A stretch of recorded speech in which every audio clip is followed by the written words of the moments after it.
Reaction videos run YouTube, and you will be doing yourself a disservice if you didn't at least try to get in on creating a YouTube channel dedicated to reaction videos. Reaction videos will forever stand the test of time, and it has historically been a force in this world. Whether it's news and politics, gaming and movies, music, and funny moments on the internet like cat videos, as long as you have access to the internet, your thoughts about any topic can be the next reaction video that you make. If you're on YouTube and you create a platform of reaction videos, you can earn money a number of different ways, but before you start earning money with reaction videos, let's start off trying to create one. For the purpose of this video, equipment wise, we'll be using a desktop, a microphone, a camera, and I should note that you don't need to create reaction videos using a camera, as you can go faceless, but the most successful reaction videos are ones that actually show your face. However, don't worry, because I do have some tips on how to create a reaction video for faceless channels in part 4 of this video. For those of you who want to even have more control of the audio in your reaction videos, I suggest having a audio mixer and headphones. With the equipment overview out the way, let's jump right into creating reaction videos using the best tool in the world, OBS Studio. You can download OBS Studio right from its website, and setting it up for only recording videos is easy. For my reaction videos in OBS Studio, I like to utilize the output mode with advanced features. In the recording tabs, I like to use type as the standard and the recording format as MP4. For the video encoder, I use my graphics card with NVIDIA NVENC H264. For the audio recording, I have it as FFmpeg AAC. You'll notice that I have multiple audio tracks stemming from 1 to 4. For my reaction videos, I record a lot with a friend, so I have a separate audio channel for them, one audio channel for myself, the source file for the video that we are reacting to, and a joint audio channel that combines all of our audios, usually that one being for streaming only. When you import your recorded video into an editing software like Adobe Premiere Pro, you'll be able to edit the audio tracks separately. In the audio section under global audio devices, these options depend on what you want to utilize in your personal audio settings, especially if you're using a mixer. For the video section, I have the base canvas and the output as 1920 by 1080p, all with 60 frames per second. These are the standard settings for YouTube, but obviously you can adjust the 4K resolution if you choose to. After that's done, essentially you're good to go when it comes to recording reaction videos, as long as it's long form content.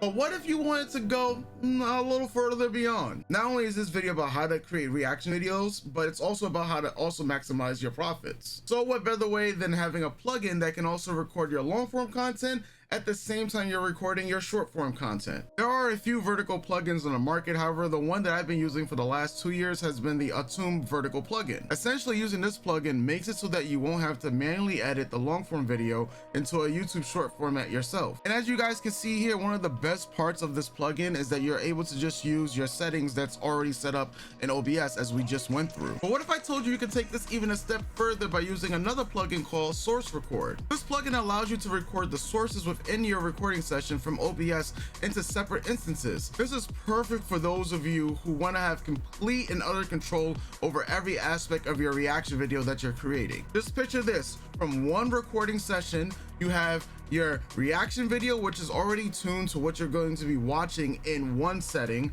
Then you're going to have your separate camera feature, the reaction source that you are watching, as well as, of course, all of your audio tracks laid out. And the cherry on top of it all is that you're also going to have your short form content that you recorded at the same time by recording all this long form content. Both all this content that you have for your reaction video, now you have a few options to figure out what you want to do with this. Most people might just throw it up on YouTube and raw dog it, where there's going to be no edits, and that's perfectly fine. But while raw dogging is fine, it doesn't work for everybody. So a lot of people want some protection, especially when they upload these videos to YouTube. Funny enough, the people who want the most protection are those who don't want to get infected for copyright strike because they're reacting to copyrighted content. You've probably seen various other YouTubers and streamers post reaction videos to TV shows, movies, anime, K-dramas. The list can go on and on and on. But what you're probably wondering is how they're getting away with murder. Figuratively at that, they're also using a filter, which can be done in multiple different editing software, but the one of my choice is Adobe Premiere Pro. Now, Adobe Premiere Pro will set you back monthly or yearly, depending on which option you choose. And there are other alternatives, some of them free, some of them you may know, like CapCut or Final Cut Pro, which also have premium paid subscriptions. But I choose Adobe Premiere Pro because I understand the workspace, and I have converted from Final Cut Pro to Adobe Premiere Pro because of some of the things I'm able to do, like editing these videos. And some of those things I'm talking about is the workspace when it comes to uploading and creating YouTube shorts. I won't go over every single detail when it comes to editing a reaction video because everyone has their own separate preferences. But for the sake of this video, most people, or should I say all people, tend to use either a filter or change the actual source that they're reacting to in some transformative way. The reason why people utilize a filter is because YouTube has this thing called transformative content, and in order to monetize these videos, your video has to be transformative in a way.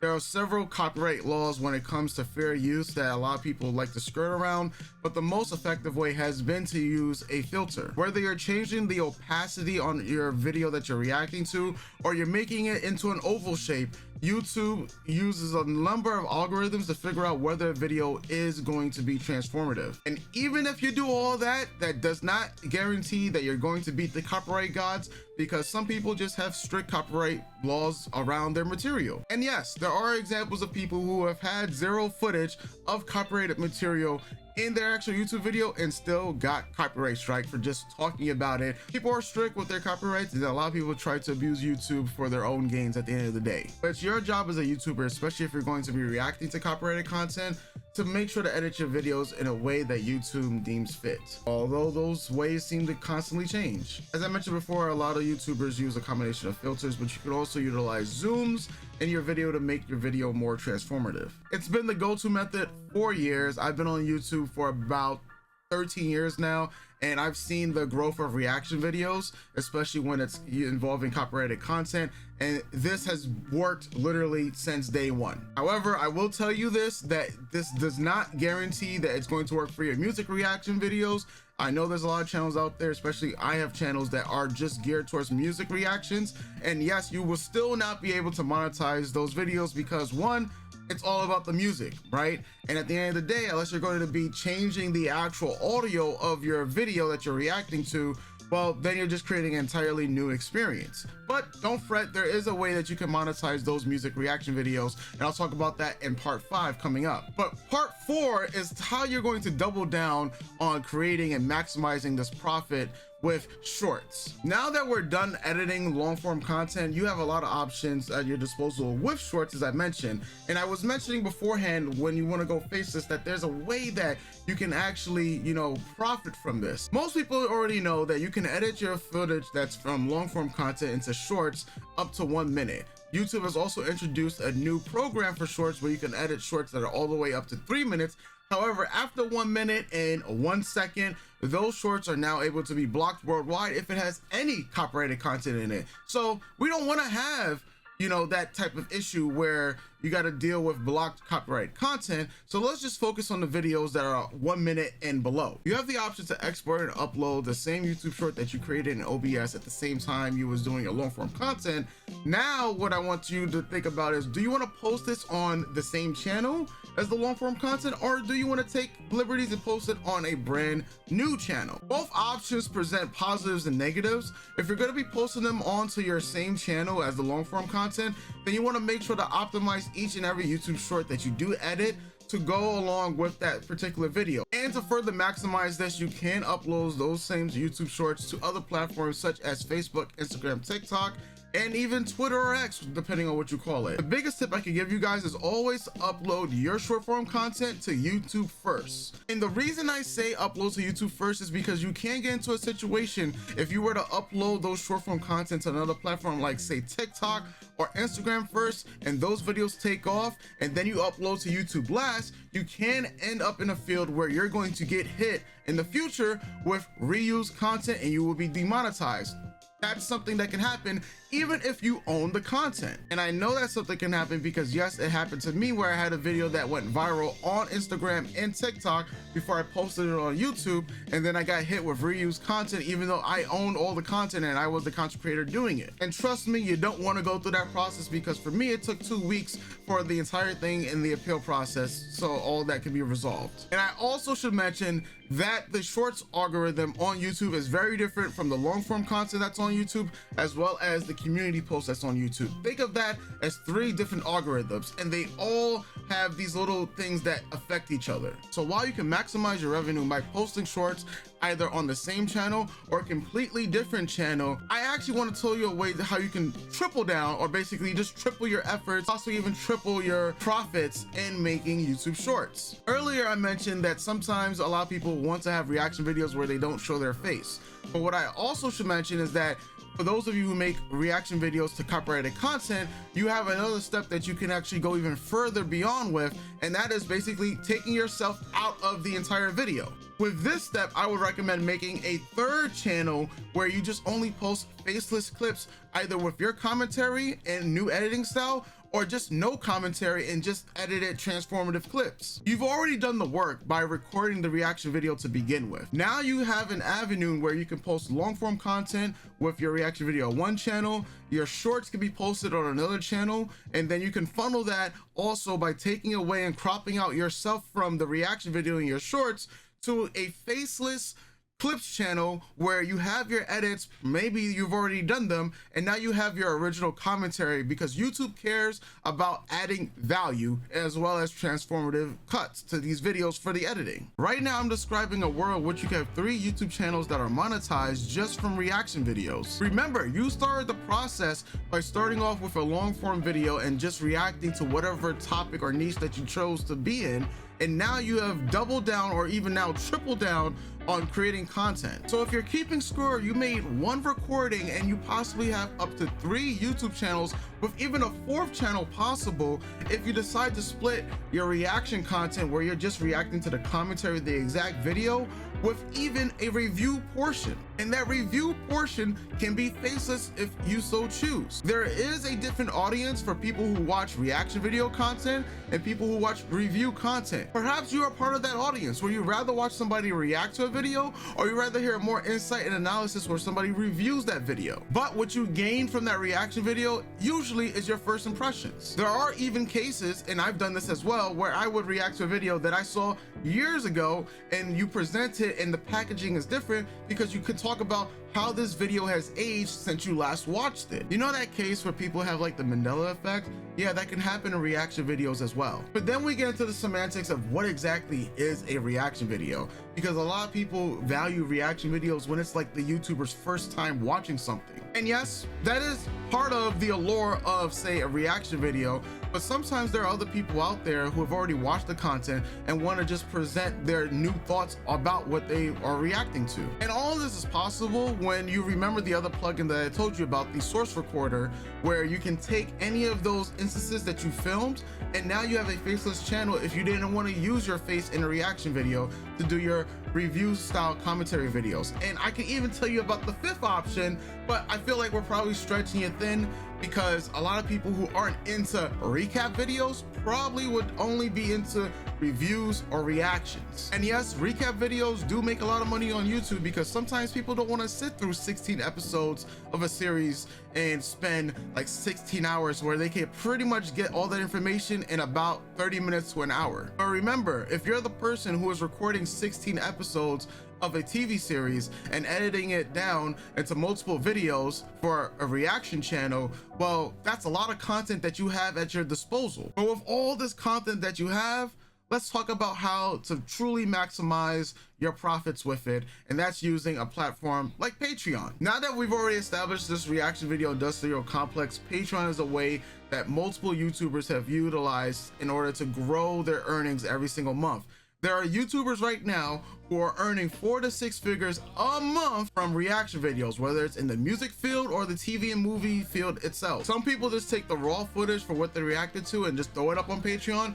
Others don't want to risk any copyright issues in the future and just put the raw image of them just reacting to the video, but don't put the source and let people use a timestamp for the source so they can watch at the same time. Both of them have been proven to be monetizable through Patreon, and both of them have netted content creators 4 to 6 figures a month. This also includes music reactions, which I was mentioning earlier, where there's multiple content creators on the platform that take requests for reacting to different music, and you can do this and apply it to any other field as well.